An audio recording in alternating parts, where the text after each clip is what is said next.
मनोहर पर्रिकर आज गोवा में सीएम पद की शपथ लेने वाले हैं। इस बीच कांग्रेस आज राज्यपाल से मुलाकात कर सरकार बनाने का दावा पेश करेगी। कुछ ही देर में कांग्रेस के विधायक राज्यपाल से मिलने वाले हैं।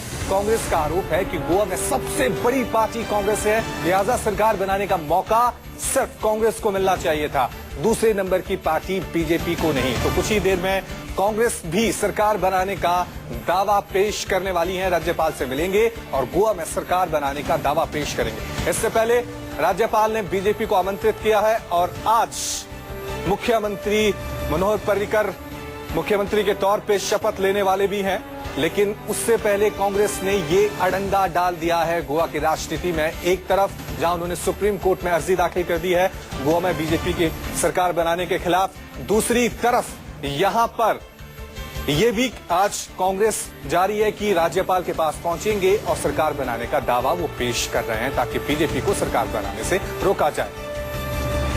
चलिए इस खबर पर और ज्यादा जानकारी के लिए सीधा रुकते हैं हमारे संवाददाता विनोद जगदाले का। विनोद, काफी महत्वपूर्ण दिन है आज, क्या कुछ आज गोवा में घटनाक्रम होने वाला है?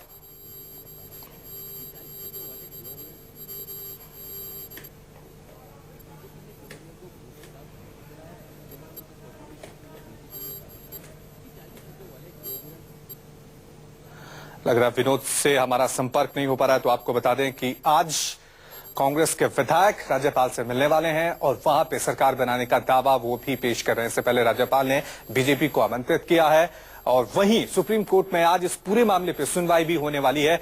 11 बजे के करीब ये सुनवाई शुरू होगी, जहां पे कांग्रेस ने कहा है कि जिस तरह से बीजेपी को गोवा में सरकार बनाने के लिए आमंत्रित किया गया है वो पूरी तरह से असंवैधानिक है, क्योंकि गोवा में कांग्रेस जो है वो सबसे बड़ी पार्टी है, इसलिए उसे ही न्योता मिलना चाहिए था सरकार बनाने का। तो गोवा में मनोहर पर्रिकर की ताजपोशी पर अभी भी सस्पेंस बना हुआ है। कांग्रेस ने सुप्रीम कोर्ट में याचिका दायर कर मनोहर पर्रिकर को सीएम बनाने के गवर्नर के फैसले को चुनौती दी है। सुप्रीम कोर्ट ने दायर याचिका पर तुरंत सुनवाई करने का फैसला भी किया है। कोर्ट विशेष पीठ बनाकर आज इस याचिका पर सुनवाई करेगी।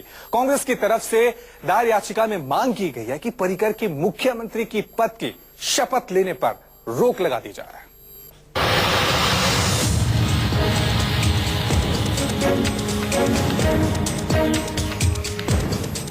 गोवा की सियासी फिजा में खंडित जनादेश का असर दिखने लगा है। मामला अब सियासी मैदान से सुप्रीम कोर्ट तक पहुंच चुका है। मनोहर पर्रिकर के नेतृत्व में आज बनने वाली गोवा की सरकार पर कांग्रेस ने पानी फेरने की एक कोशिश की है। कांग्रेस ने सुप्रीम कोर्ट में एक याचिका दायर कर मनोहर पर्रिकर को सीएम बनाने के गवर्नर के फैसले को चुनौती दी है। सुप्रीम कोर्ट ने मनोहर पर्रिकर की ताजपोशी से पहले यानी आज ही याचिका पर सुनवाई करने का फैसला किया है। कांग्रेस ने दायर याचिका में 3 मुद्दों के हवाले से त्वरित सुनवाई के लिए अर्जी दी थी। कांग्रेस ने मांग की है कि पर्रिकर के मुख्यमंत्री पद की शपथ लेने पर रोक लगाई जाए, पर्रिकर को सीएम बनाने के राज्यपाल के फैसले को रद्द किया जाए और सबसे बड़ी पार्टी होने के नाते कांग्रेस को सरकार बनाने के लिए बुलाया जाए।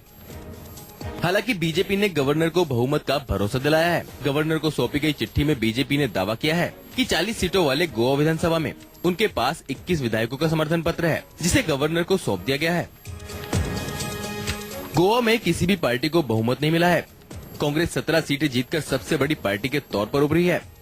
बीजेपी को 13 सीटें मिली हैं। महाराष्ट्रवादी गोमांतक पार्टी के 3, गोवा फॉरवर्ड पार्टी के 3 और 2 निर्दलीय विधायकों का बीजेपी को 7 मिला है। बीजेपी ने अन्य दलों के साथ मिलकर 21 का जादुई आंकड़ा हासिल करने का दावा किया है। मनोहर पर्रिकर की ताजपोशी से पहले सभी की निगाहें सुप्रीम कोर्ट की तरफ टिकी हैं। अब देखना होगा कि देश की सबसे बड़ी अदालत में कांग्रेस का पक्ष मजबूत है या फिर बीजेपी का दावा मजबूत है। Bureau report, news 24। इस खबर पर ज्यादा जानकारी के लिए हमारे साथ 2 संवाददाता हमारे साथ बने हुए हैं, प्रभाकर मिश्रा और रमन कुमार। प्रभाकर, सबसे पहले मैं आपसे जानना चाहूंगा, क्योंकि आप सुप्रीम कोर्ट के बाहर मौजूद हैं, आज सुप्रीम कोर्ट में किस तरह से कांग्रेस अपना दावा पेश करेगी? देखिए रवि, ठीक 10:30 पर यह मैटर आएगा। चूंकि सुप्रीम कोर्ट में होली की छुट्टी है, लेकिन ये अर्जेंट हियरिंग हो रही है कांग्रेस की मांग पर और मुख्य न्यायाधीश खुद इस मामले की सुनवाई कर रहे हैं। जो याचिका लगाई गई है कांग्रेस की तरफ से, उसमें जो अहम बातें कही गई हैं वो ये है कि चूंकि पहले से संवैधानिक परंपराएं हैं, उनके मुताबिक चुनाव के बाद सिंगल लार्जेस्ट पार्टी को ही सरकार बनाने के लिए आमंत्रित किया जाना चाहिए। उसमें हवाला दिया गया है सरकारिया कमीशन जो 1983 में गठन हुआ था, उसके बाद MM पुंछी कमीशन का भी हवाला दिया गया है कि दोनों कमीशन ने पहले से ही कहा रखा है कि चुनाव के बाद अगर किसी पार्टी को पूर्ण बहुमत नहीं मिलता है तो सिंगल लार्जेस्ट पार्टी को ही बुलाया जाना चाहिए। इस लिहाज से कांग्रेस को बुलाया जाना चाहिए था, जबकि वहां की गवर्नर ने बीजेपी